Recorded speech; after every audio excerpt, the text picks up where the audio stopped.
19. 한 가지 주목할 만한 계획을 의논하고 결정한다.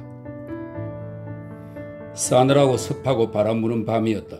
유태인은 쭈글쭈글한 몸에 커다란 외투를 걸치고 단추를 단단히 잠근 뒤 얼굴 아래쪽을 완전히 가릴 만큼 깃을 귀 위까지 잡아 올리고는 자신의 소굴을 나섰다.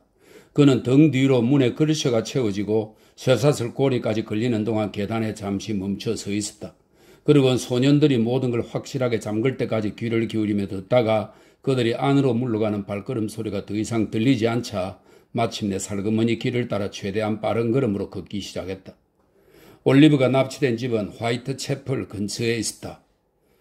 화이트 채플은 런던 동부에 있는 지역으로 디킨스가 살던 당시 인구 밀도가 높은 하층계급 거주 지역이었다는 설명이 있습니다. 화이트 채플 근처에 있었다. 유태인은 길 모퉁이에서 한순간 걸음을 멈추었다. 그리고는 의심스러운 듯이 주변을 살펴본 다음 길을 건너서 스피탈필드 쪽으로 향해 나아갔다. 이 스피탈필드는 당시 런던의 악명 높은 범죄 빈민가였다는 설명이 있습니다. 돌이 깔린 길바닥은 진흙탕이고 거리는 시커먼 안개에 휩싸여 있었다. 추적추적 비가 내리고 손에 닿는 모든 것이 차갑고 끈적끈적했다. 유태인 영감 같은 존재가 돌아다니기에 딱 알맞은 밤 같았다. 건물들의 담벼락이나 현관의 그늘진 곳에 몸을 숨겨가며 은밀하게 미끄러지듯 걸어가는 이 가정스러운 영감은 흡사 자신이 지나는 그 진흙탕과 어둠에서 태어난 어떤 흉측한 파충류 같았다. 그래서 밤에 끼니거리로 영양가가 높은 고기 찌꺼기 따위를 뒤지러 기어 나온 것처럼 보였다. 유태인은 좁고 구불구불한 길을 수없이 지나 계속 나아가다가 배선을 거린에 이르렀다. 거기서 갑자기 왼쪽으로 방향을 든 그는 곧 더럽고 초라한 미로 같은 거리로 들어섰는데 비좁고 인구 밀도가 높은 그 지역에는 그런 거리들이 흔했다. 유태인은 자신이 통과하는 지역을 아주 잘 아는 게 분명했다. 캄캄한 밤인데다 복잡하게 뒤엉킨 길이었지만 당황하는 기색이 전혀 없었다. 골목과 거리 몇 개를 빠르게 지나쳐간 그는 마침내 길을 비추는 가로등이 길 저 끝에 하나밖에 없는 어느 거리로 접어들었다. 그는 어느 집 앞에 이르러 문을 두드렸다. 그리고 문을 열어준 사람과 몇 마디 속삭이는 말을 주고받은 후 위층으로 올라갔다. 그가 방문 손잡이를 잡는 순간 안에서 개가 으르렁거리며 짖었고 그와 동시에 누구냐고 묻는 사내의 목소리가 들렸다. 날새 빌, 이복에 그저 나일 뿐이네. 유태인이 고개를 들이밀며 말했다. 그는 몸뚱이까지 어서 들여놓으시오. 사익스가 말했다. 그만 자빠져 누워 이 멍청한 똥개야. 커다란 외투를 입었다고 저 악당 영감을 못 알아보는 거야 임마. 걔는 페이긴 씨의 구도 때문에 오해를 한 게 분명했다.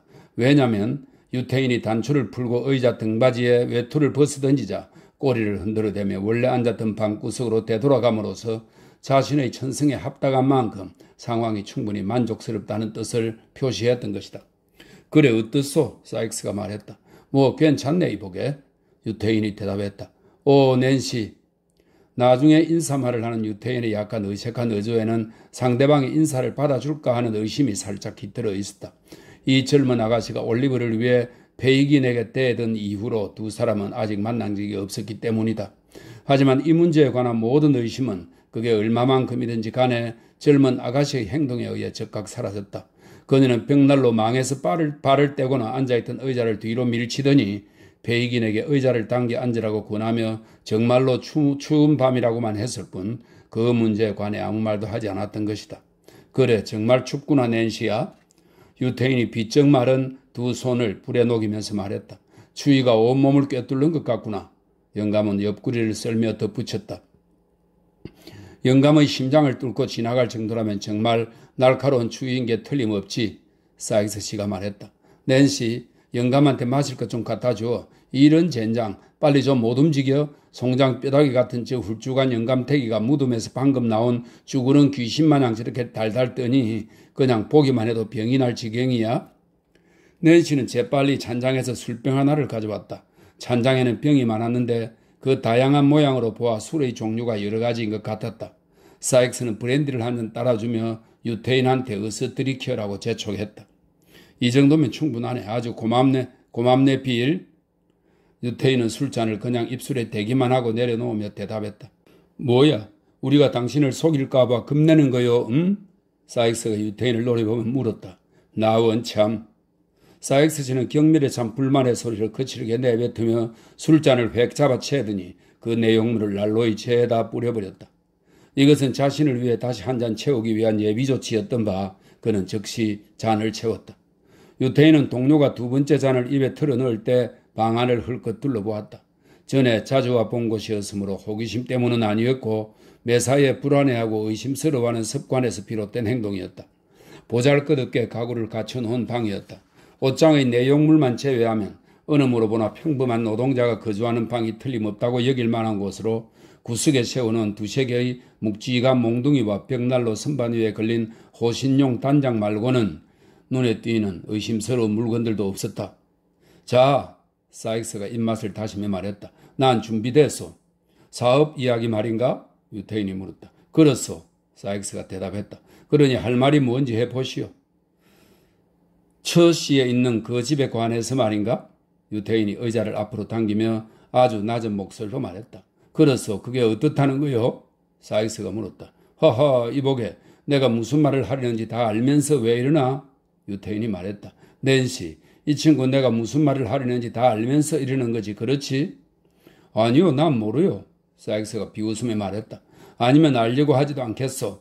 그 말이 그 말이지만 그러니 당신 입으로 똑바로 분명하게 말하시오. 거기 그렇게 앉아서 눈을 끔뻑거리며 애매하게 암시나하면서 마치 이번 강도짓을 제일 먼저 생각한 게 당신이 아닌 것처럼 굴지 말란 말이오. 피려먹을 그놈의 눈짓은 왜 자꾸 해대는 거요? 뭐요? 대체? 조용히, 빌, 쉿.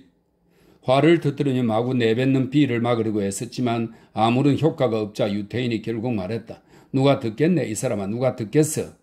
들을 테면 들으라지. 사익스가 말했다. 난 상관없어.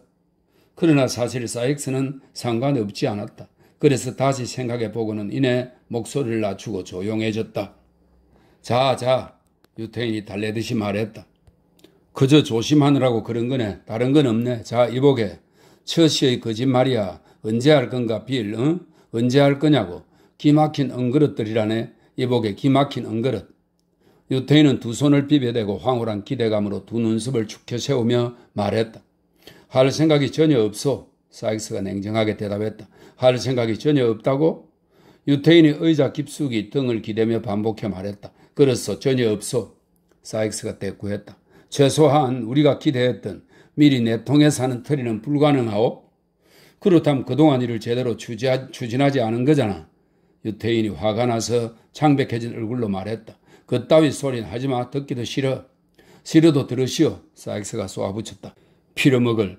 당신이 뭔데 듣기 싫다는 거야? 잘 들으시오. 토비 크래킷이 2주 동안이나 그곳을 얼씬거려 봤지만 하인 놈 하나 끌어들일 수 없었어. 그러니까 빌, 자네 말은 지금.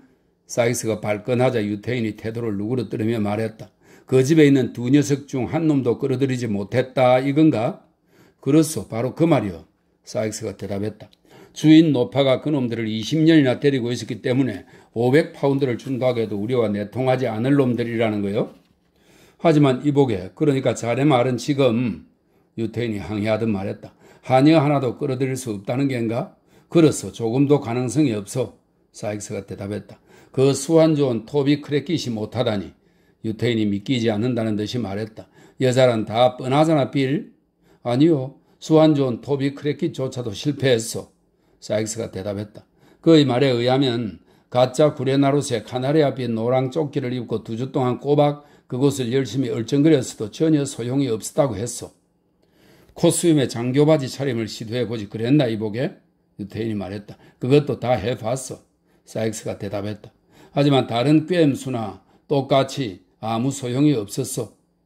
유태인은 이 말을 듣고 멍한 표정이 되었다. 몇 분 동안 가슴에 턱을 박은 채 곰곰이 생각하던 그는 고개를 들고 깊은 한숨을 쉬며 만약에 수완 좋은 토비 크래킷의 보고가 제대로 된 거라면 아무래도 이번 일은 틀린 모양이라고 말했다. 하지만 이보게.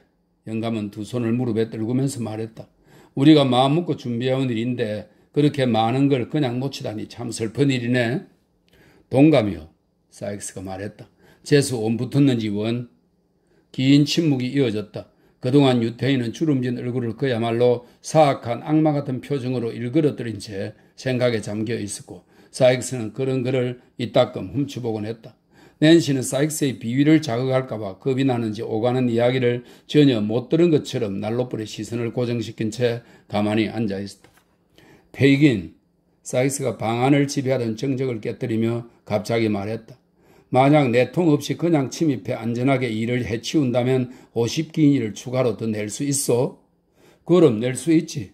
유태인도 퍼뜩 정신을 차리며 말했다. 합의한 거요? 사익스가 물었다. 그래, 이보게 합의한 거네.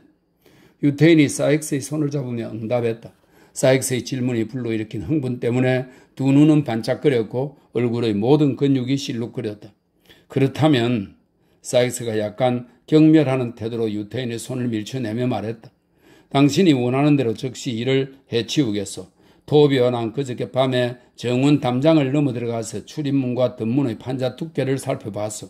그 집은 밤에 감옥처럼 꽁꽁 잠가놓지만 우리가 안전하게 조용히 부수고 들어갈 만한 곳이 한 군데 있어.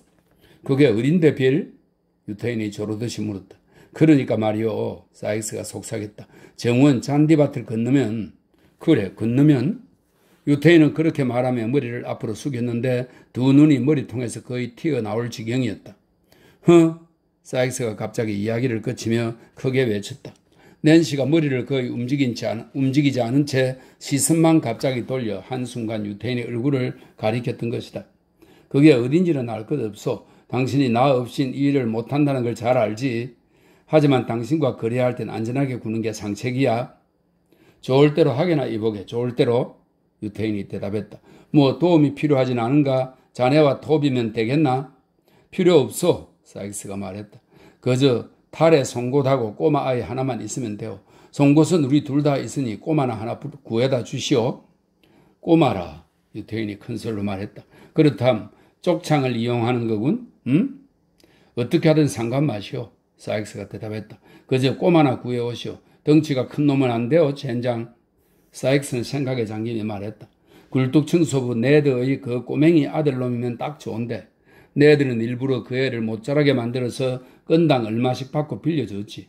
하지만 네드가 어쩌다 체포된 뒤에 비행청소년 선도협회란 게 끼어들더니 그 돈 잘 버는 일을 애가 못하게 해버렸어.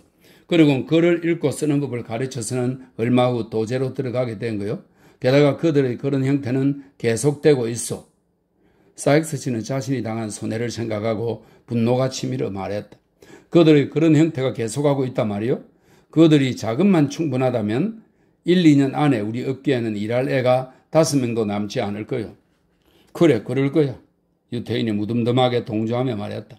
그는 사익스가 열변을 하는 동안 다른 생각에 빠졌다가 마지막 말만 겨우 알아들은 참이었다. 여보게 빌, 왜 또 그러는 거요? 사익스가 물었다. 유태인은 여전히 난로불만 바라보고 있는 낸시를 고갯짓으로 가리켰다. 그리고 낸시를 방에서 내보내라는 뜻을 표시했다. 사익스는 그렇게까지 조심할 필요가 있나는 듯 귀찮아하는 얼굴로 어깨를 으쓱해 보였다. 하지만 그러면서도 유태인의 뜻을 받아들여 낸시 양한테 맥주 좀 한 단지 가져오라고 말했다. 맥주 마시고 싶은 거 아니잖아. 낸시가 팔짱을 끼고는 의자에 그대로 차분히 앉은 채 말했다. 마시고 싶다니까. 사익스가 대답했다. 웃기지 마. 여자가 차갑게 대꾸했다. 베이긴 어서 얘기 계속해요. 빌, 난 저 영감이 무슨 말을 하려는지 다 알아. 괜히 나한테 신경 쓸 것 없어. 유태인은 여전히 망설였다. 사익스는 조금 놀란 표정으로 두 사람을 번갈아 바라보았다. 글쎄, 페이긴, 서로 잘 아는 사이에 그리 신경 쓸 필요 없잖소, 응? 사익스가 마침내 말했다. 그렇게 오랫동안 알고 지내고도 못 믿는다면 그건 정말 연병한 일 아니오? 낸시는 나불대고 다닐 그런 여자가 아니오. 안 그래, 낸시? 그걸 내가 꼭 말해야 하나? 젊은 여자는 의자를 탁자 앞으로 바짝 끌어당기고 두 팔꿈치를 탁자 위에 얹으며 말했다. 그래, 낸시야. 난 네가 그런 여자가 아니라는 걸 잘 알아. 유태인이 말했다. 하지만 그러더니 영감은 다시 말을 멈췄다. 하지만 뭐요? 사익스가 다그쳤다.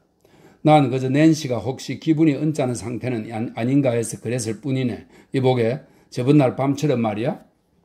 이 같은 고백에 낸시 양은 크게 웃음을 터뜨렸다. 그러더니 브랜디 잔을 들이킨 후 도전적인 태도로 고개를 흔들어는 계속 몰아대라, 포기하지 마라 같은 여러 가지 구호를 외쳐댔다. 이것은 두 신사 양반을 안심시키는 효과를 낸 듯했다.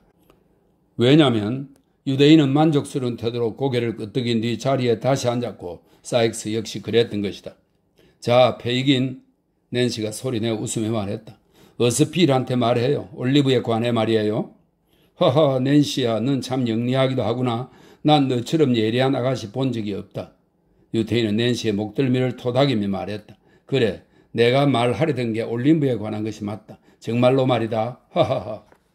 그 아이에 대해 뭘 말이요? 사익스가 물었다. 이보게, 그 애가 바로 자네가 필요한 아이라네?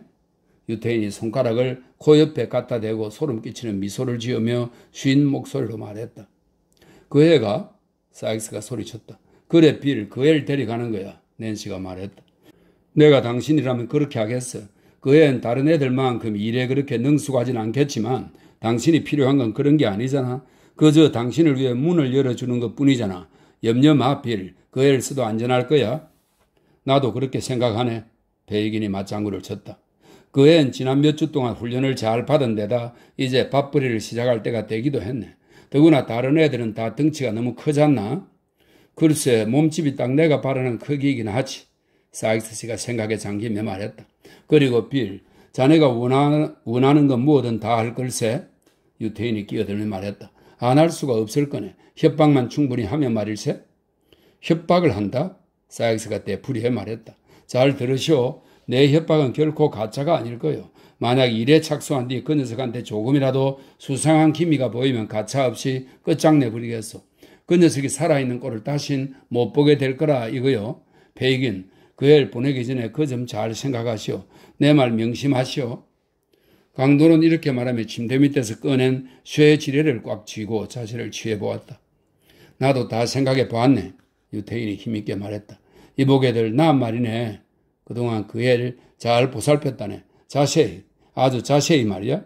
일단 그 애로 하여금 우리와 한패가 되었다는 느낌만 갖게 하면, 일단 그의 마음속에 자기가 도둑놈이 되었다는 생각만 집어넣으면 그럼 그 녀석은 우리 것이 되는 거네. 평생 말이야. 야호. 일이 이보다 더 잘 될 수는 없을 거네.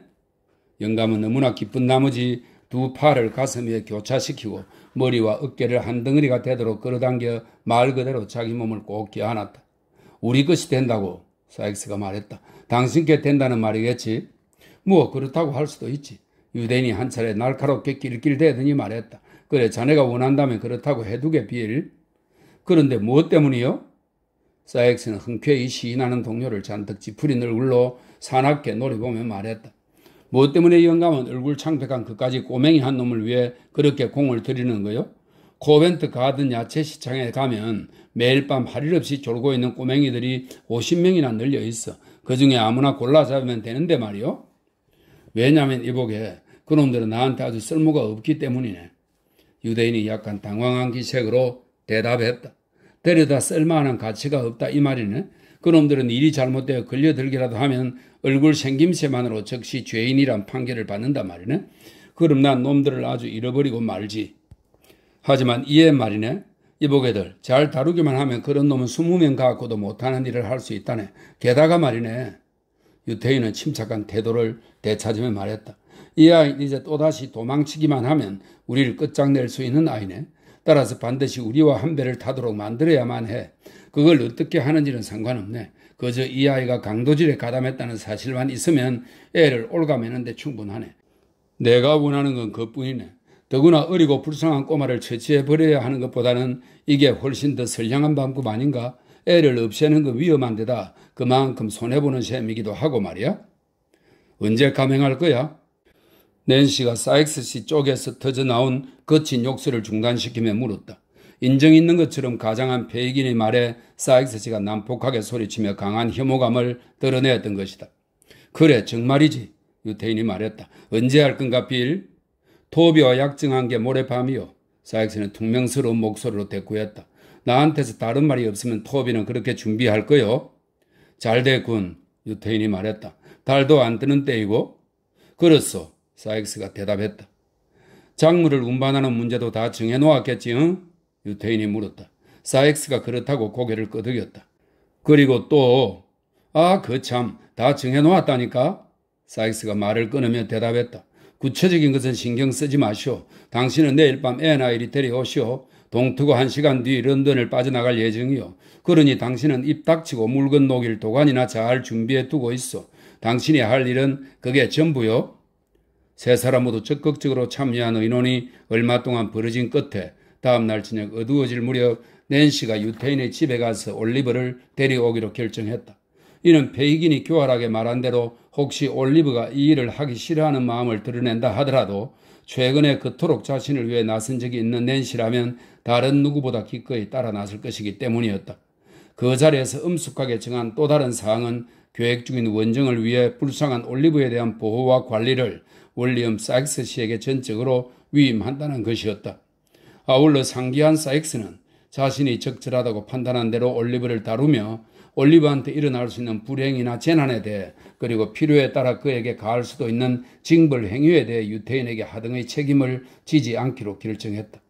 다만 이 점과 관련하여 계약의 구속력을 지니려면 사익스 씨가 돌아와서 설명하는 모든 중요한 세부사항은 수완 좋은 토비 크레킷의 정언을 통해 확인과 뒷받침이 이루어져야 한다고 상호간에 합의했다.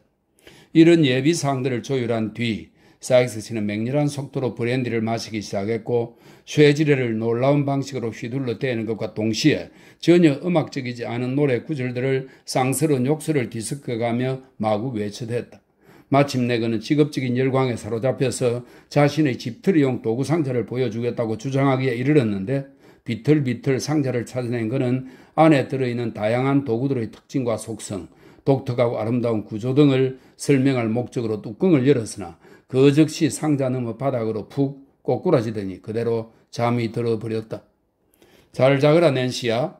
유태인이 들어올 때처럼 다시 몸을 꽁꽁 싸매며 말했다. 잘 가요. 두 사람의 눈이 마주쳤고 유태인은 낸시의 얼굴을 뜯어보듯 세밀히 살폈다. 여자는 움츠러드는 기색을 조금도 보이지 않았다. 그녀는 토비 크레킨만큼이나 이번 일에 대해 확실하고 열이 있는 모습이었다. 유태인은 다시 한번 낸시에게 작별 인사를 했다. 그리고 낸시가 등을 돌린 틈을 타 엎어져 있는 사익스 씨의 몸에 몰래 발길질을 한번 하고는 더듬더듬 어두운 청계를 내려갔다. 늘 이런 식이지. 유태인은 집을 향해 걸어가며 혼자 중얼거렸다. 이런 여자들의 제일 나쁜 점은 아주 조그만 자극에도 오랫동안 잊고 지내던 감정을 되살려낸다는 거야. 하지만 제일 좋은 점은 그 감정이 결코 오래가지 않는다는 거지. 하하하. 한데 한 보따리 재산 때문에 꼬마를 망쳐달라 이거지. 이런 즐거운 사색거리들로 시간을 보내며 페이긴 씨는 진흙과 진창 사이로 자신의 어물한 거처를 향해 계속 걸어갔다. 집에서는 꾀돌이가 아직 자지 않고 그가 돌아오기를 초조하게 기다리고 있었다. 올리브는 자냐? 할 얘기가 좀 있는데 꾀돌이와 함께 계단을 내려가면서 그가 던진 첫 마디였다. 몇 시간 됐어요. 꾀돌이가 대답하며 방문을 열어줬었다. 자, 보세요. 아이는 바닥에 놓인 허름한 침대에 누워 깊이 잠들어 있었다. 걱정과 슬픔, 답답함과 감금 생활로 인해 창백해진 얼굴은 너무나 창백해서 마치 죽은 것처럼 보였다. 수의를 입고 관에 누운 시체에게서 보이는 죽음이 아니라 막 생명이 떠나간 아이의 얼굴에 나타나는 엷은 휘장 같은 죽음의 모습이었다. 그리고 연약한 영혼이 천국으로 날아간 지 한순간밖에 안 되어 영혼이 성스럽게 깃들어든 육체를 한 줌 흙으로 변하게 할 이 더러운 세상의 공기가 미쳐 닿기 직전의 그런 죽음의 모습이었다. 지금은 안 되겠구나. 유대인이 조용히 돌아서면서 말했다. 내일 하지. 내일. 20장. 올리브는 윌리엄 사익스 씨의 손에 넘겨진다. 다음 날 아침 잠에서 깬 올리브는 자기가 신던 낡은 신발이 어디론가 사라지고 그 대신 밑창이 두껍고 튼튼한 새 신발 한 켤레가 침대 곁에 놓인 것을 보고 크게 놀랐다. 신발을 발견하고 처음에는 그것이 불려날 것을 예고하는 표시일지도 모른다고 기대하면서 기뻐했다. 하지만 이런 기대는 유태인과 함께 아침 식탁에 앉았을 때 즉시 사라져버렸는데 유태인이 올리브를 더욱 두렵게 만드는 무서운 의조와 태도, 그날 밤 그를 빌 사익스의 집으로 데려갈 예정이니 그리 알라고 말했던 것이다. 그럼 거기서 지내는 건가요? 올리브는 불안에 찬 얼굴로 물었다. 아니란다 얘야. 아니야. 거기서 지내는 건 아니야. 유태인이 대답했다. 우린 널 잃고 싶지 않단다. 걱정 마거라 올리브. 넌 우리한테 다시 돌아올 거다. 하하. 우린 널 보내버릴 만큼 그렇게 잔인하지 않단다. 얘야. 그럼 아니지. 아니고 말고. 유태인 영감은 불 위로 허리를 구부리고 빵 한쪽을 굽다가 올리브를 돌아보면서 이렇게 놀렸다. 그러곤 올리브가 아직도 할 수만 있다면 기꺼이 도망치고 싶은 마음이라는 것을 잘 안다는 듯이 킬킬거리며 웃었다. 너 남아. 유태인이 올리브를 응시하며 말했다. 무엇 때문에 빌레 집에 가는 건지 알고 싶겠지. 그렇지 얘야? 올리브는 이 늙은 도둑이 자기 생각을 훤히 들여다보고 있다는 것을 알고 저도 모르게 얼굴이 빨개졌다. 하지만 용기를 내어 네 알고 싶어요 하고 대답했다. 너의 생각엔 왜 가는 것 같니? 베이긴이 적답을 피하며 물었다. 정말이지 전 모르겠어요. 올리브가 대답했다. 채. 유태인이 아이의 얼굴을 자세히 살펴보더니 실망한 듯한 얼굴로 돌아서며 말했다. 그럼 빌이 말해줄 때까지 기다리라. 유태인은 올리브가 그 문제에 대해 좀 더 강한 호기심을 보이지 않는 것에 꽤 짜증이 났다. 하지만 사실 올리브는 비록 알고 싶은 마음이 간절했지만 베이긴의 진지하고 교활한 표정으로 인해 또 자기 나름대로 추측해 보느라 너무나 혼란스러운 상태라서 그 순간 더 이상 아무런 질문도 할 수 없었던 것이다. 질문할 기회는 다시 오지 않았다. 왜냐하면 유태인이 밤이 될 때까지 몹시 부르퉁하니 말이 없었기 때문이다. 밤이 되자 유태인은 외출 준비를 했다. 촛불을 켜도 된다. 유태인이 초 한 자루를 탁자에 놓으며 말했다. 이건 널 데리러 올 때까지 읽을 책이다. 잘 읽거라. 안녕히 다녀오세요. 올리브가 작은 소리로 대답했다. 유태인은 문으로 걸어갔다. 그러면서 어깨너머로 올리브를 돌아보았는데 갑자기 걸음을 멈추더니 올리브야 하고 불렀다. 올리브는 고개를 들고 쳐다보았다. 유태인은 초를 가리키며 거기에 불을 붙이려고 몸짓을 해 보였다. 올리브는 시키는 대로 했다. 촛대를 탁자에 올려놓는 대신 올리브는 유태인의 눈살을 잔뜩 찌푸린 채 어두운 방구석에서 자기를 빤히 응시하고 있는 것을 알아차렸다. 조심하거라 올리브 조심해. 노인이 경고하는 투로 오른손을 앞으로 내밀고 흔들며 말했다. 그는 난폭한 사람이라서 화가 뻗치면 피 흘리는 것쯤은 아무렇지도 않게 생각한단다. 무슨 일이 일어나든 아무 소리도 말고 그저 시키는 대로만 하거라 알겠니?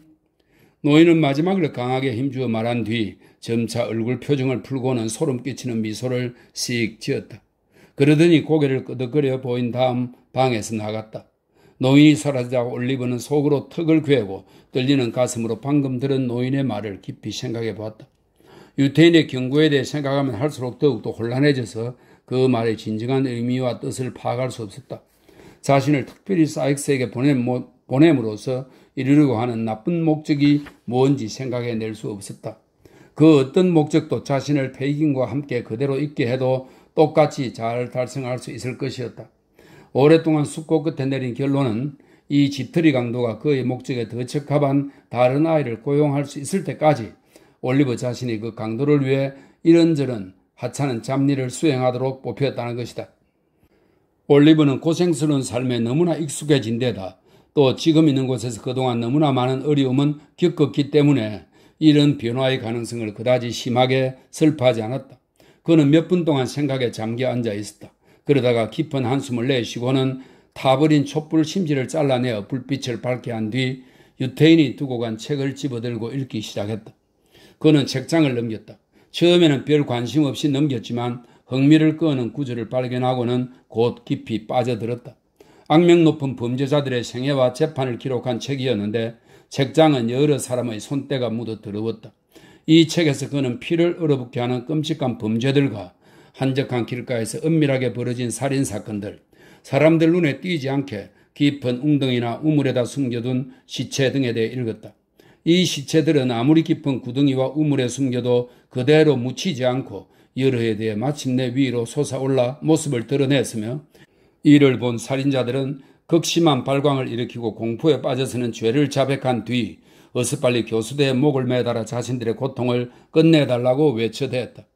책에는 또 한밤중에 침대에 누웠다가 그들의 말에 의하면 스스로 떠올린 사악한 생각의 유혹에 이끌려 생각만 해도 온몸이 오싹하고 손발이 오그라들 만큼 끔찍한 잔악 행위를 저지르게 되었다는 사람들의 이야기도 있었다.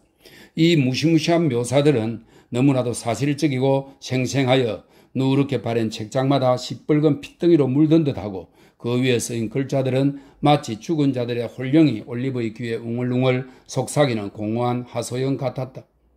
올리브는 극심한 두려움에 휩싸여 책을 덮었다. 그리고 그것을 옆으로 밀쳐버렸다. 그런 다음 그는 무릎을 꿇고 자신이 이런 악행을 저지르는 일이 없도록 해달라고 만약 이렇게 끔찍하고 소름 끼치는 끔찍한 범죄를 저지를 운명이라면 차라리 그 자리에서 당장 죽게 해달라고 하늘에 기도했다. 그는 조금씩 안정을 되찾았고 더듬거리는 낮은 목소리로 그가 처한 현재의 위험에서 구원해달라고 친구나 친척의 사랑을 전혀 모르고 살아온 불쌍한 고아에게 혹시라도 도움의 손길을 주실 예정이라면 바로 이 순간에, 즉 악덕과 범죄의 세계 한가운데에 쓸쓸히 버림받은 채 홀로 절망하는 지금 이 순간에 그래 주시면 안 되겠느냐고 간절히 빌었다. 올리브는 기도를 마치고도 여전히 두 손에 머리를 파묻은 채 가만히 있었다. 그러다 문득 부스럭거리는 소리에 고개를 들었다. 무슨 소리지? 깜짝 놀라며 외친 그는 문 옆에 서 있는 사람의 모습을 보았다. 거기 누구세요? 나야. 예, 나. 누군가 떨리는 목소리로 대답했다. 올리브는 촛불을 머리 위로 쳐들고 문 쪽을 바라보았다. 낸시였다. 촛불을 내려놔. 낸시가 고개를 돌리며 말했다. 눈이 부시구나. 올리브는 그녀의 얼굴이 창백한 것을 보고 어디 아프냐고 상냥하게 물었다. 여자는 의자에 몸을 던지며 앉더니 등을 돌린 채 두 손을 비틀어대면서 아무 대답도 하지 않았다. 하나님, 저를 용서해 주세요.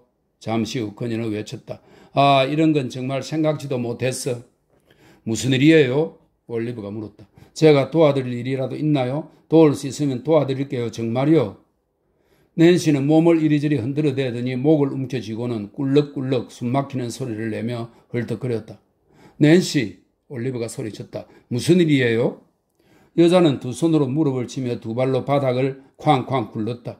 그러더니 갑자기 멈추고는 몸에 두른 쇼를 바짝 끌어당겼다. 그러곤 추워하며 벌벌 떨었다. 올리브는 난로불을 쑤셔 불길을 돋우었다. 낸시는 의자를 난로 가까이 당기고는 잠깐 동안 아무 말 없이 앉아 있었다. 하지만 이윽고 고개를 들더니 주위를 둘러보았다. 난 가끔 내가 왜 그러는지 모를 때가 있어. 그녀는 옷 매무새를 바로잡느라 열심인 척하면서 말했다. 아마 이 더럽고 습한 방 때문일 거야. 자, 꼬맹아 준비됐니? 아줌마를 따라가게 되어 있나요? 올리브가 물었다. 그렇단다. 난 비리 보내서 온 거야. 여자가 말했다. 날 따라오면 돼. 뭐 때문에 가는 건가요? 올리브는 뒷걸음질 치며 물었다. 뭐 때문이냐고? 여자는 대물으며 고개를 들어 바라보았는데 올리브와 시선이 마주치자 즉시 얼굴을 돌렸다. 아, 뭐 해로운 일은 아니야? 전 그 말 못 믿겠어요. 여자의 얼굴을 자세히 살펴보던 올리브가 말했다. 마음대로 생각해. 여자가 소리내어 웃는 척하며 대꾸했다. 그럼 좋은 일이 아니라고 하자. 뭐. 올리브는 자신에게 낸시의 선한 마음을 움직일 수 있는 힘이 있음을 알아차리고 한동안 자신의 절망적인 처지에 대한 그녀의 동정심에 호소해볼까 생각했다. 하지만 다음 순간 아직 11시도 안 넘었으니 길거리에 사람들이 많이 지나다닐 테고 그러면 그중에 틀림없이 자신의 이야기를 믿어줄 사람이 몇 명은 있을 거란 생각이 머리에 퍼뜩 떠올랐다. 그런 생각이 들자 올리브는 앞으로 다가서면서 따라올 궁리가 준비됐다고 다소 서두르는 듯이 말했다. 올리브의 동행자는 올리브의 이 순간적인 궁리와 속셈을 모두 간파했다. 그가 말하는 동안 주의 깊게 살펴보던 그녀는 그 마음속에 무슨 생각이 지나갔는지 다 짐작했다는 것을 충분히 보여주는 의미심장한 시선을 올리브에게 던졌다. 쉿! 여자는 올리브에게 몸을 구부리며 말했다. 그러곤 조심스럽게 주위를 둘러보고 문 쪽을 가리켰다. 그래봤자 헛수고야. 내가 널 위해 몹시 애써봤지만 아무 소용도 없었어. 넌 사방으로 완전히 포위되어 있어. 너가 혹 여기서 도망칠 수 있다 하더라도 지금은 때가 아니야. 그녀의 단호한 태도에 올리브는 크게 놀라며 그녀의 얼굴을 올려다보았다. 그녀는 진실을 말하는 것처럼 보였다. 그녀는 흥분하여 안색이 하얗게 질려 있었고 진지한 감정을 넉넉히 드러내며 몸을 부들부들 떨었다. 난 얼마 전 너가 끔찍한 꼴을 당할 뻔했을 때 널 구해줬고 앞으로도 그럴 거야. 사실 지금 이 순간에도 그러고 있는 셈이야. 그녀는 큰 소리로 말을 계속했다. 만약 내가 아닌 다른 사람이 널 데리러 왔다면 넌 훨씬 더 거칠게 다뤄졌을 거야. 난 너가 소란 피우지 않고 조용히 따라오도록 하겠다고 약속했어. 만약 너가 조용히 따라오지 않으면 너 자신은 물론 나까지 피해만 보게 돼. 난 아마 죽게 될지도 몰라. 자, 이걸 봐. 나 이미 너를 위해 이 모든 걸 감수했어. 모든 걸 다 지켜보시는 하나님께 맹세코 말이야. 그녀는 재빨리 목과 팔에 난 시퍼렇게 멍든 상처를 가리켜 보였다. 그리고는 아주 빠른 속도로 다시 말을 이었다. 이 상처들을 기억해 주어. 그리고 지금 당장은 너 때문에 내가 더 이상 고통당하지 않게 해줘. 할 수만 있다면 널 돕고 싶어. 하지만 지금 나에겐 그럴 힘이 없어. 그들이 시켜서 하는 짓이니 내 잘못은 아니야. 쉿, 말하지 마. 너가 하는 말은 한마디 한마디가 나한테 가슴이 찢는 고문이 될 거야. 자, 내 손을 잡아. 어서 손을 잡아. 그녀는 올리버가 반사적으로 내민 손을 잡고 촛불을 입으로 훅 불어 끈 뒤 그를 이끌고 계단을 올라갔다. 어둠 속에서 누군가 재빨리 문을 열어주더니 두 사람이 밖으로 나가자 다시 재빨리 문을 닫았다. 이륜 전세 마차 한 대가 기다리고 있었다. 낸시는 조금 전에 올리브에게 말할 때와 똑같은 격정적인 태도로 올리브를 마치 안으로 잡아 끌곤 커튼을 휙 닫아버렸다. 마부는 지시도 받지 않고 지체 없이 전속력으로 말을 몰기 시작했다. 여자는 여전히 올리브의 손을 꽉 잡은 채 그의 귀에다 떠나기 전에 이미 경고했던 경고와 다짐의 말을 계속 퍼부었다.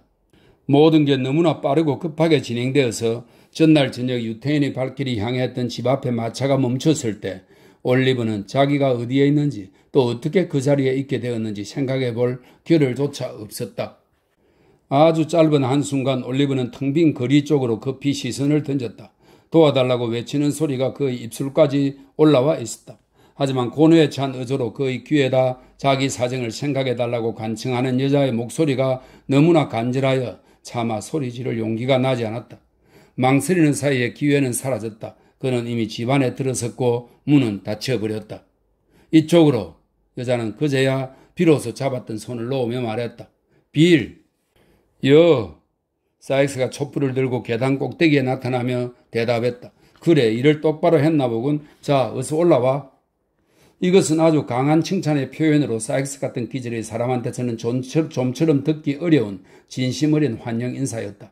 낸시는 큰 만족을 표시하며 사익스에게 다정히 인사했다. 황소 눈깔은 톰과 함께 집에 가고 없어.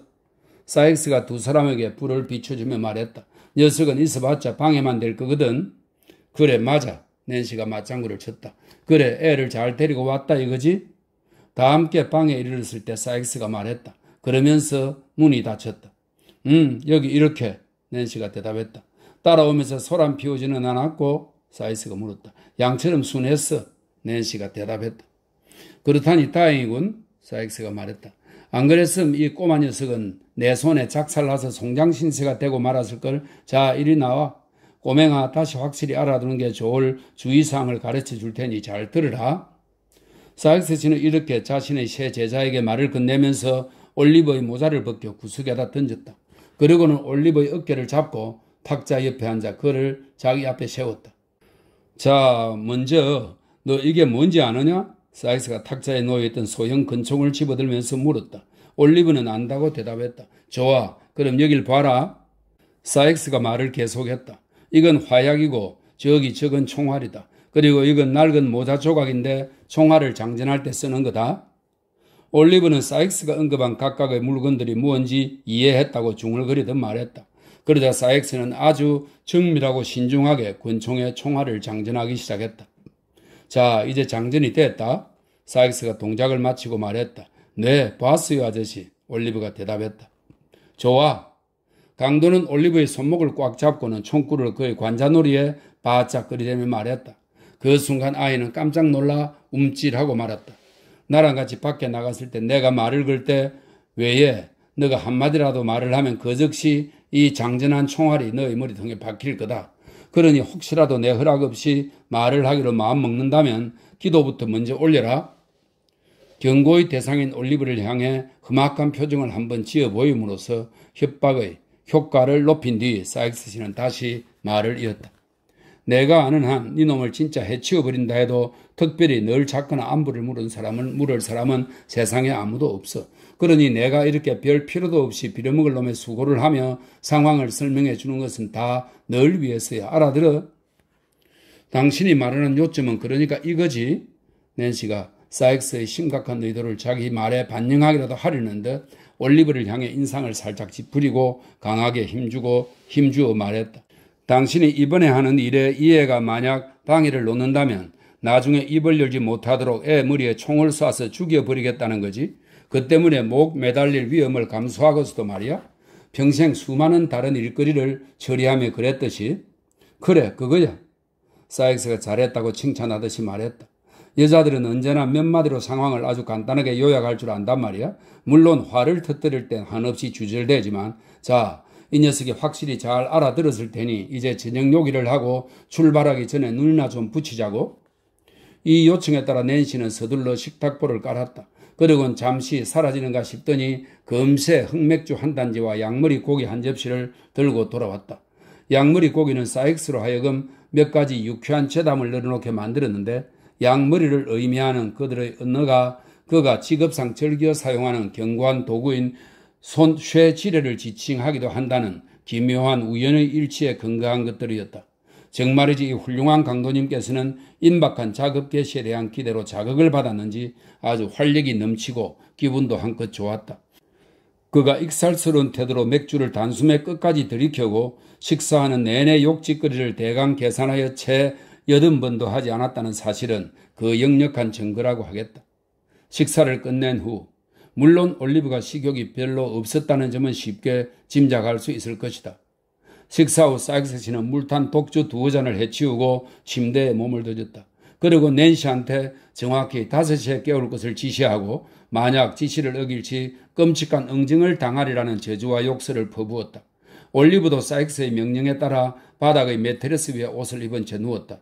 낸시는 난로불을 지펴놓고 그 앞에 앉아 지정된 시간에 그들을 깨울 준비를 하고 기다렸다. 오랫동안 올리브는 잠을 자지 않고 누워 있었는데 혹시 낸시가 기회를 잡아 몇 마디 충고의 말을 더 속삭여 줄지도 모른다고 생각했기 때문이다. 하지만 낸시는 불을 내리다 보며 골똘히 생각에 잠긴 채 가끔 촛불 심지를 자를 때 말고는 꼼짝하지 않고 앉아 있었다. 불안한 마음으로 그녀를 지켜보다가 지친 올리브는 마침내 잠이 들고 말았다. 올리브가 잠에서 깨어났을 때 탁자에는 찻잔과 접시가 놓여 있었고 사익스는 의자 등받이에 걸쳐놓은 커다란 외투에 여러 가지 도구들을 쑤셔 넣고 있었다. 낸시는 아침 식사를 준비하느라 바쁘게 움직이고 있었다. 아직 날이 완전히 밝지는 않았다. 촛불이 아직 켜져 있었고 바깥은 상당히 어두웠다. 게다가 날카로운 빗줄기가 유리창을 때리고 하늘은 시커멓게 구름이 덮여 있었다. 자, 이봐. 올리브가 벌떡 일어나 앉았을 때 사익스가 으르렁대듯 말했다. 5시 30분이야. 빨리 서둘러. 안 그럼 아침도 못 얻어먹을 줄 알아. 이미 한참 늦었다고. 올리브는 나갈 채비를 갖추는데 오래 걸리지 않았다. 아침을 조금 먹고 난 뒤 그는 사익스의 퉁명스러운 물음에 준비가 다 되었다고 대답했다.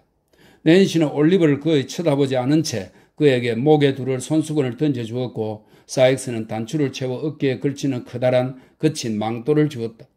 이렇게 차려입은 올리브는 강도가 내민 손을 잡았다. 강도는 잠시 멈춰서서 자기 외투 옆 주머니에 지난밤에 보여줬던 그 권총이 들었다고 위협적인 동작을 해 보인 뒤 올리브의 손을 꽉 쥐었다. 그리고 낸시와 작별 인사를 나누고서 올리브를 끌고 나갔다. 올리브는 문을 나서기 전에 낸시와 시선을 한번 마주칠 수 있지 않을까 하는 희망으로 한순간 돌아다 보았다. 하지만 그녀는 어느새 벽난로 앞의 자기 자리로 돌아가 꼼짝 않고 앉아 있었다. 21장 여정. 두 사람이 거리로 나왔을 때는 어물한 아침이었다. 비바람이 심하게 몰아치고 잔뜩 어린 구름은 폭풍우를 몰고 올 것 같았다. 밤새 비가 많이 내려서 길 곳곳에 큰 물웅덩이가 고이고 여기저기 하수구가 넘쳐 흘렀다. 하늘에 희미하게 밝아오는 새벽빛이 비쳤지만 주변 풍경의 우울함을 들어주기보다는 오히려 더 악화시킬 뿐이었다. 음침한 새벽빛은 가로등 불빛을 희미하게만 만들 뿐 비에 젖은 지붕이나 황량한 거리에 따뜻하고 밝은 색조를 조금도 더해주지 못했다. 그 지역에 지금 일어나 움직이는 사람은 아무도 없는 것 같았다. 집집마다 창문은 모두 굳게 닫혀 있고 두 사람이 지나가는 거리는 아무런 소리도 없이 텅 비어 있었다. 배선을 그린로에 접어들었을 즈음 날이 상당히 밝아오기 시작했다. 가로등은 이미 많이 꺼져 있었다. 시골 집마차 몇 대가 느릿느릿 런던 시내 쪽으로 힘겹게 나아가고 있었다. 이따금 진흙에 뒤덮인 역마차가 덜컹덜컹 요란스레 지나갔다.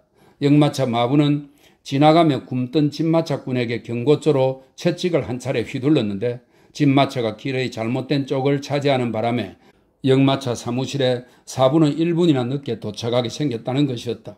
주막과 여인숙은 벌써 문을 열었고 안에서는 가스등이 타고 있었다.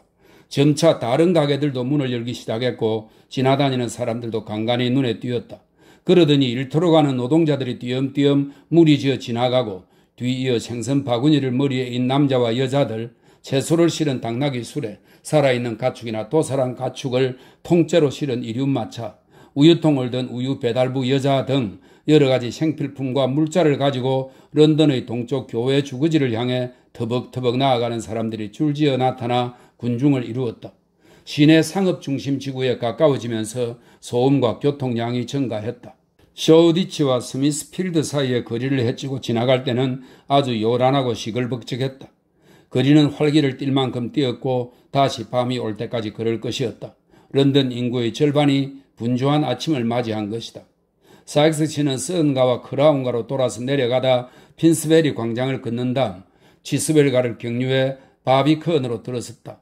다시 거기서 롱레인을 거쳐 스미스필드로 나아갔는데 스미스필드에서 발생하는 귀에 거슬리는 시끄러운 소음은 올리버를 놀라서 어리 빠지게 할 정도였다. 장이 서는 날 아침이었다.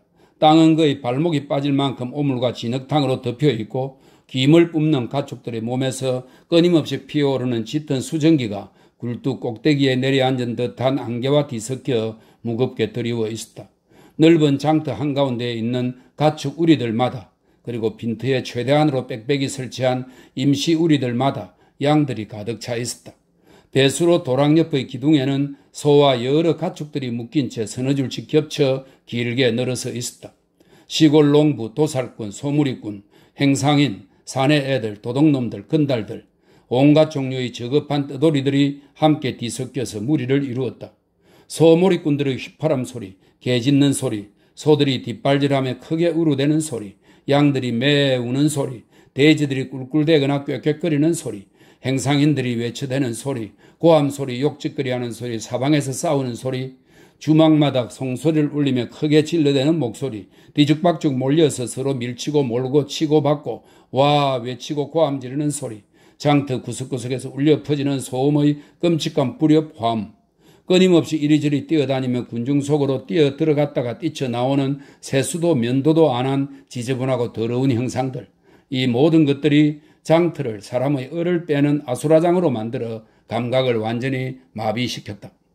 사익스 씨는 올리버를 잡아 끌며 군중이 제일 빽빽하게 들어찬 곳을 팔꿈치로 헤치고 나아갔다. 그는 올리버를 놀라게 만든 수많은 광경과 소리들에 거의 아무런 주의도 기울이지 않았다. 지나치는 친구들에게 두세 번 고개를 끄덕이긴 했으나 그때마다 해장술 한잔 하자는 초대를 거절한 채 흔들림 없이 앞으로 나아갔고 마침내 혼잡한 장터를 빠져나간 두 사람은 호저레인을 통해 홀번으로 접어들었다. 자, 꼬맹아. 사익스가 성 앤드루 교회의 시계를 올려다보며 말했다.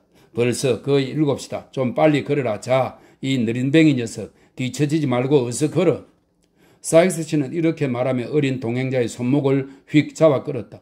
빠른 걷기와 다름질의 중간인 일종의 속보로 뛰다시피 하며 올리버는 성큼성큼 내닫는 집터리 강도의 빠른 발걸음에 최대한 보조를 맞춰 따라갔다.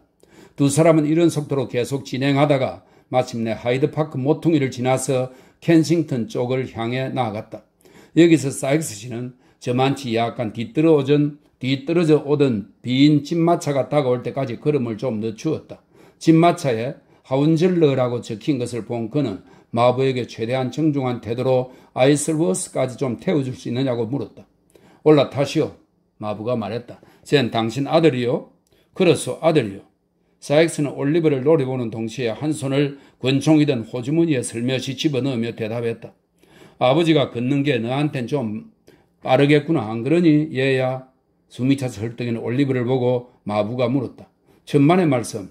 사익스가 끼어들며 대답했다. 이엔 그런 것에 익숙하오. 자, 네드, 내 손 잡아라. 훌쩍 뛰어올라. 이렇게 말하며 사익스는 올리버가 집마차에 타는 것을 도와주었다. 마부는 자루 더미를 가리키며 올리버한테 거기에 누워 쉬라고 말했다. 여러 개의 이정표를 지나쳐가는 동안 올리버는 사익스가 자신을 어디로 데려가는지 점점 더 궁금해졌다. 켄싱턴, 해머스미스, 치저윅, 큐브리치, 브랜드포드 등을 모두 지나쳤지만 그들은 이제 막 길을 떠난 사람 마냥 꿋꿋하게 계속 나아갈 뿐이었다. 마침내 영마차라는 이름의 어느 주막에 이르렀다. 조금만 더 가면 갈림길이 나올 듯한 지점이었다. 이곳에서 집마차가 멈추었다. 사익스는 올리브의 손을 계속 잡은 채 마차에서 신속하게 뛰어내렸다. 그리고 곧 올리브를 들어 땅에 내려놓더니 험악한 눈으로 한번 노려본 다음 주먹으로 옆 주머니를 의미심장하게 툭툭 두드렸다. 잘 가거라 얘야, 마부가 말했다. 녀석이 좀 뿌르퉁하다오. 사익스가 마부와 악수를 하며 대답했다. 좀 뿌르퉁한 놈이요, 망할 놈 같으니라고. 그러니 신경 쓰지 마시오. 내가 신경 쓸 게 뭐 있겠소. 마부는 마차에 올라타며 대답했다. 어쨌든 날씨 한번 좋소이다. 그리고 그는 마차를 몰고 떠나갔다. 사익스는 마부가 완전히 사라질 때까지 기다렸다. 그러더니 올리브에게 원한다면 주변을 둘러보아도 좋다고 말한 뒤 다시금 그를 이끌고 여행을 계속했다. 그들은 주막을 조금 지나서 왼쪽으로 방향을 돌려 나아갔다. 그런 다음 오른쪽 길로 접어들어 길 양쪽으로 큰 정원과 신사계급 저택을 여러 지나치며 오랫동안 걸어갔다. 맥주를 한 모금 마시기 위해 잠시 멈춘 것 말고는 읍내에 이를 때까지 계속 걸었다.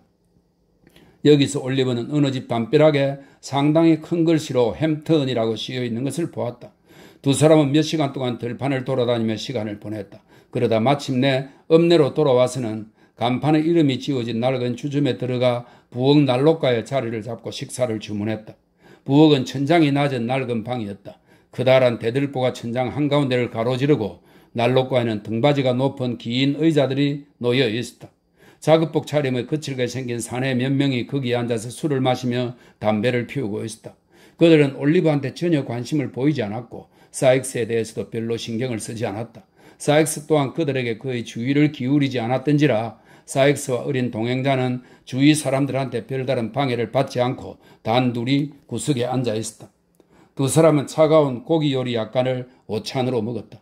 그런 다음 사익스는 파이프 담배 서너 대를 즐기며 느긋하게 앉아 있었는데 너무나 오랫동안 그러고 있어서 올리브는 이젠 더 이상 어디로 가지 않는구나 하고 확신하기 시작했다. 오랫동안 걷느라 많이 지친 데다 아침 일찍 일어난 탓에 그는 꾸벅꾸벅 졸았다. 그러다가는 결국 피곤함을 이기지 못하여 그리고 담배 연기의 영향으로 완전히 잠이 들어버렸다. 사익스가 그를 흔들어 깨웠을 때 밖은 상당히 어두워져 있었다. 올리브가 정신을 충분히 차리고 일어나 앉아 주위를 둘러보니 그 강도 양반은 어떤 품팔이 일꾼한 사람과 맥주 1파인트를 놓고 아주 친밀하게 대화를 나누고 있었다. 그래, 당신은 로우 헬리포드까지 가는 길이라 이거지? 그렇소? 사익스가 물었다. 그렇소. 사내가 대답했는데 술 때문에 기분이 나빠졌는지 좋아졌는지 어쨌든 좀 취한 듯 했다.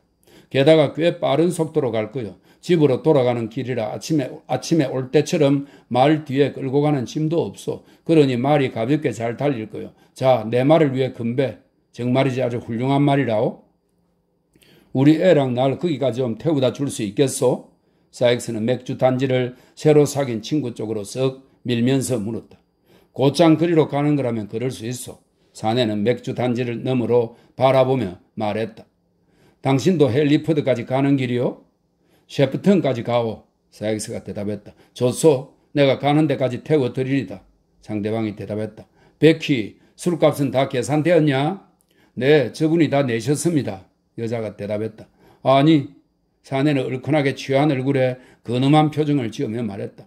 그럼 안 되는 줄 아실 텐데. 안 될 게 뭐 있어? 사익스가 대꾸했다. 댁이 우리를 태우다 주기로 했는데 맥주 1파인트쯤 못 살 게 뭐 있다 말이요? 낯선 사내는 아주 심오한 표정으로 사익스의 이 주장을 곰곰이 음미했다. 그러더니 사익스의 손을 와락 붙잡고는 진정으로 훌륭한 친구를 만났노라고 선언했다. 이에 사익스 씨는 농담하지 말라고 대답했는데 사실 사내가 맑은 정신이었다면 농담이라고 생각할 만한 이유가 충분히 있었을 것이다. 두 사람은 서로 칭찬하는 말을 몇 마디 더 주고받은 뒤 방 안에 있던 사람들과 작별 인사를 하고는 밖으로 나갔다.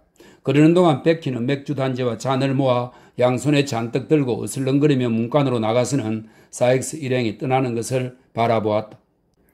당사자가 없는 자리에서 건배의 대상이 되었던 일꾼의 말이 마구를 갖추고 마차에 묶인 채 밖에 서 있었다. 올리브와 사익스가 더 이상 격식을 차리지 않고 마차에 올라탔다.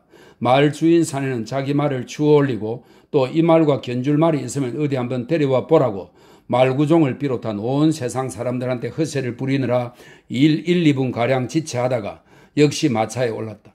그런 다음 그는 말구종에게 말머리를 놓아주라고 말했는데 머리가 놓여난 말은 아주 불쾌한 방식으로 자신의 머리를 사용했는 바 굉장히 거만한 태도로 머리를 높이 쳐들더니 길 건너편 객실 창문을 향해 달려갔다. 이렇게 재주를 부리던 말은 잠시 앞다리를 벌쩍 들고 일어서기도 하더니 마침내 굉장한 속도로 달리기 시작했다. 그러고는 아주 요란스럽고 호기롭게 읍내를 빠져나갔다. 매우 어두운 밤이었다. 축축한 안개가 강과 주변 습지대에서 피어올라 황량한 들판 위로 퍼졌다. 게다가 살을 애는 듯이 추운 날씨였다. 세상은 온통 캄캄하고 âm울했다. 아무도 말 한마디 하지 않았다. 마부는 아까부터 졸았고 사익스 또한 그에게 말을 시킬 기분이 아니었다. 올리브는 불안과 공포에 사로잡힌 채 마차 한 구석에 잔뜩 웅크리고 앉아 삐쩍 마른 나무들이 음산한 풍경에 기괴한 즐거움이라도 느끼는 듯이 가지를 이리저리 소름 끼치게 흔들어대는 것을 보며 이상한 형상을 떠올렸다. 그들이 썬베리 교회를 지날 때 7시를 알리는 시계 종소리가 들렸다.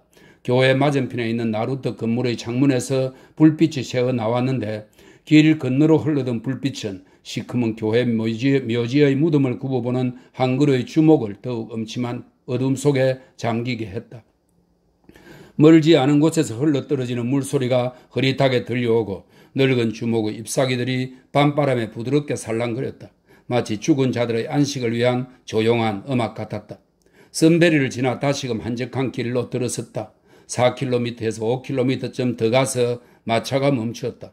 사익스는 마차에서 내려 올리브의 손을 잡아 끌었다. 그리고 두 사람은 다시 걷기 시작했다. 셰프든에 도착했지만 지친 올리브의 기대와 달리 사익스는 아무 집에도 들어가지 않고 계속 걸었다. 진흙탕과 어둠 속에서 âm울한 오솔길과 황량한 추운 벌판을 지나 얼마 동안 걸어가자 마침내 그리 멀지 않은 곳에 읍내 불빛이 나타났다. 앞을 열심히 살피던 올리브는 바로 저 아래에 물이 흐른다는 것을, 자신들이 다리 어귀를 향해 나아가고 있다는 것을 알았다. 다리 바로 근처에 이르기까지 사익스는 곧장 나아갔다. 그러더니 갑자기 왼쪽 둑을 따라 내려가기 시작했다. 아, 물. 올리브는 두려움으로 하얗게 질리며 생각했다. 저기서 날 죽여 없애려고 이 외딴 곳까지 데려왔구나.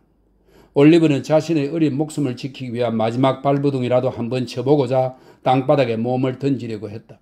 그 순간 그는 폐허가 되어 다 쓰러져가는 어느 외딴 집 앞에 자신들이 서 있다는 것을 알아차렸다. 허물어진 입구 양쪽에 창문이 하나씩 있고 위층에도 창문이 있었지만 불빛은 전혀 보이지 않았다.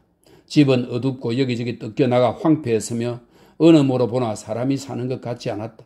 사익스는 여전히 올리브의 손을 붙잡은 채 낮게 내려앉은 현관으로 가만히 다가가서는 빗장을 들어올렸다.